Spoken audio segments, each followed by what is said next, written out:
Assalamualaikum warahmatullahi wabarakatuh. Bismillahirrahmanirrahim.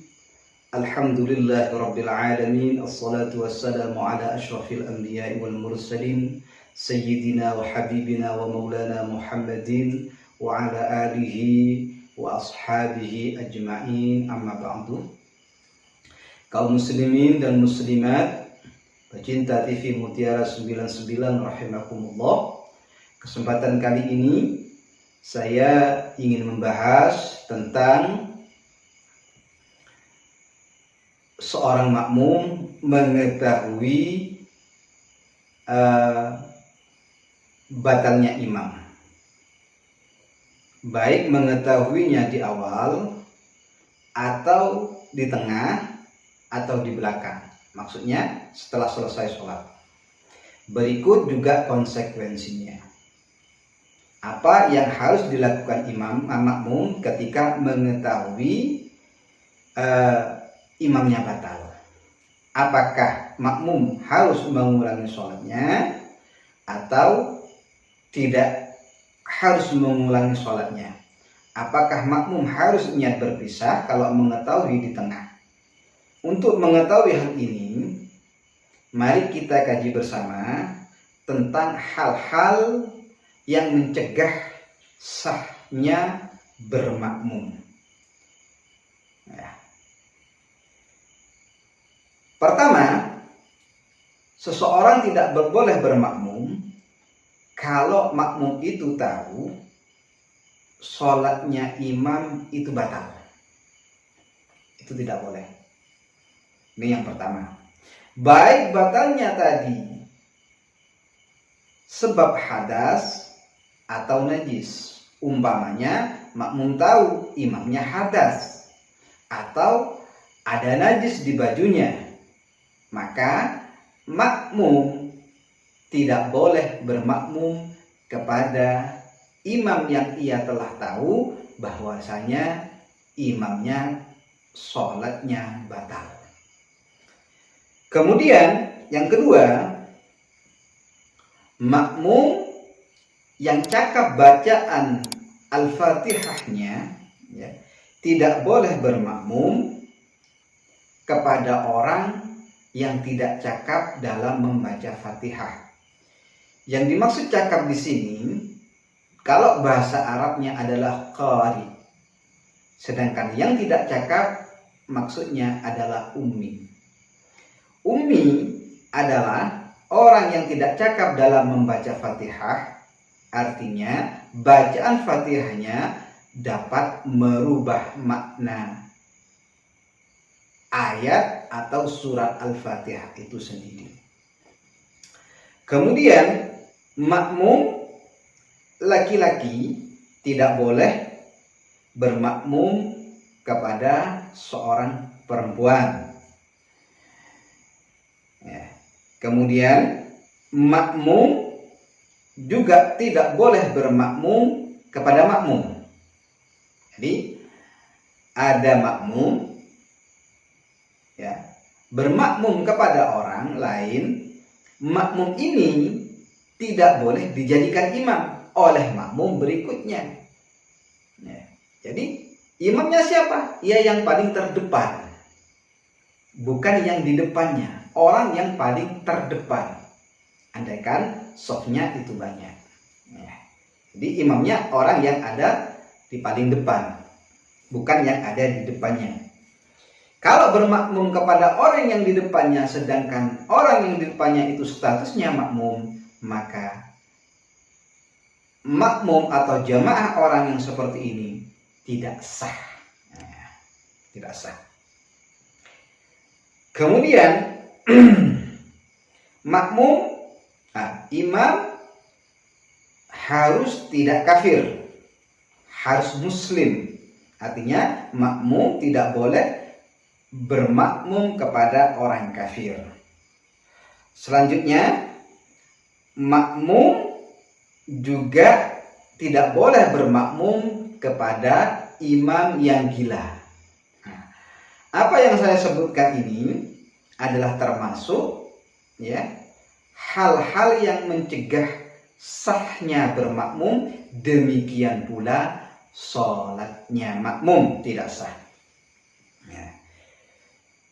Jadi apa yang harus dilakukan makmum?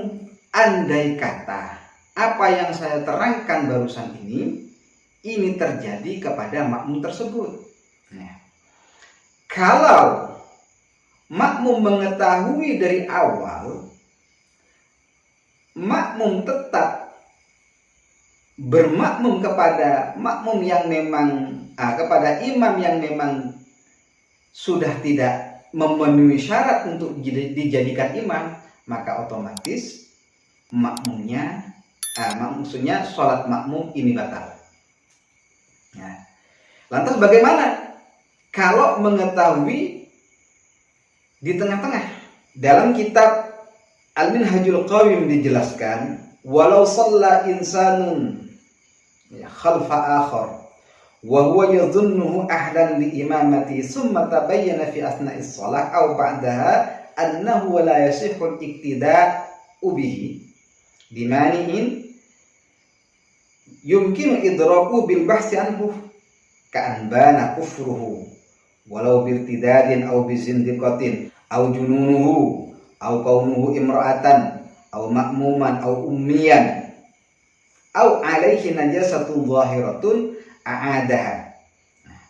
Dan kitab Minhajul Qawim dijelaskan, andai kata ada orang sholat di belakang orang lain, artinya kalau ada orang bermakmum kepada orang lain, dia menduga wahwa yadhunnu ahlan imamati, orang ini pas dijadikan imam, ahlinya memang, dugaannya seperti itu. Summa tabayyana fi asna'is shalah, kemudian dia di tengah-tengah sholat ya tampak kepada makmum bahwa, atau setelah sholat, annahu la yasihhu iktida'u bihi, bahwasanya dugaannya itu salah ya. Justru sebaliknya, bahwasanya dia tidak layak dijadikan imam ya. Contoh,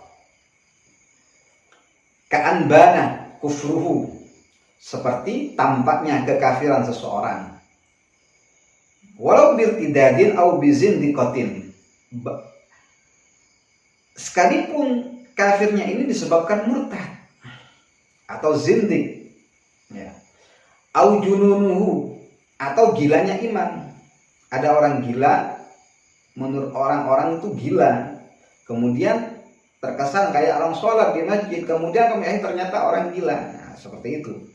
Au kaunuhu imra'atan, atau imamnya perempuan, karena berpakaian laki-laki ternyata setelah diikuti perempuan umpamanya. Nah, au makmuman, atau ternyata makmum, au ummiyah, atau ternyata bacaan Fatihahnya tidak cakap ya. Au alaihi najasatun zahirah, atau imam membawa najis yang kelihatan ya. Maka bagaimana kata Kiai Musannif, a'adaha ya. Maka bagi makmum ya, bagi makmum yang mengetahui hal ini di tengah atau di belakang, dia wajib mengulangi sholatnya. Kalau di tengah berarti dia harus berhenti dan memulai sholat lagi. Kalau di akhir, maka dia harus mengulangi sholatnya, artinya harus sholat lagi. Kenapa harus sholat lagi? Litaksirihi bitahrikil bahsi amma min sya'nihi ayyattari alaih, karena orang ini ceroboh, tidak meneliti imam dari hal-hal yang seharusnya makmum itu tahu tentang imam itu. Nah, itu seperti itu. Nah, beda hanya kalau najisnya itu tidak kelihatan, atau imam itu lagi hadas ya, hadas ya. Hadas kan tidak ada yang kelihatan ya. Dalam kitab Minhajul Qawim juga dijelaskan, la in bana imamuhu muhdisan au junuban au haidan lintifa'i taksiril makmum fala i'adata alaih ya. Atau imamnya ternyata hadas, baik hadas kecil atau hadas besar, atau lagi haid, maka bagi makmum tidak usah mengulangi sholatnya. Kenapa? Karena hadas, karena hadas itu tidak kelihatan, haid juga tidak kelihatan, sehingga makmum sulit untuk mengetahui hal ini.